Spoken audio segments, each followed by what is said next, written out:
Hello guys, welcome back to my new mini vlog. আজিলৈ সময় কঁঠালৰ পিঠা ৰেচিপি।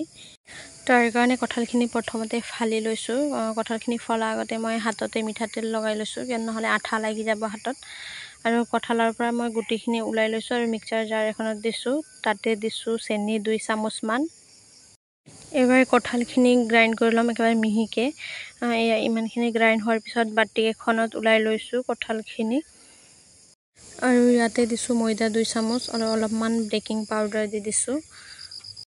আৰু অলপমান নাৰিকল ৰুকি লৈছো। ৰুকি লোৱা নাৰিকলখিনি তাতে দি দিছো। আৰু কেইটামান লং ইলাইচি আৰু দালচিনি খুন্দি লৈছো। লং ইলাইচি দালচিনিখিনিও তাতে দি দিছো। এবাৰ ভালদৰে চামুচেৰে মিক্স কৰি লম। এইবাৰ 3 চামুচ মান চাউলৰ গুড়া দি দিছো। তাৰপিছত চাউলৰ গুড়া দিখিনি আৰু অলপ সময় ফেটি লৈছো। তাতে অলপমান পানী মই মিক্স কৰিছিলো, দেখুৱা নহল পানীখিনি মিক্স কৰা। আৰু এই কেৰাহী এখনত তেল দি দিছো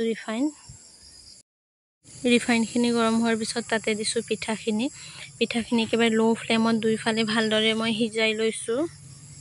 পিঠাখিনি এনেকে ৰঙচুৱা হোৱাৰ পিছত এবাৰ উলাই লম। এয়া ৰেডি হৈ গল পিঠা, কঁঠালৰ পিঠা। যদি ভিডিওটো ভাল লাগিল লাইক কমেন্ট শেয়াৰ কৰিব আৰু নেক্সট ৰেচিপি আপোনালোকক কি লাগে কমেন্ট কৰি জনাব নাপাহৰিব।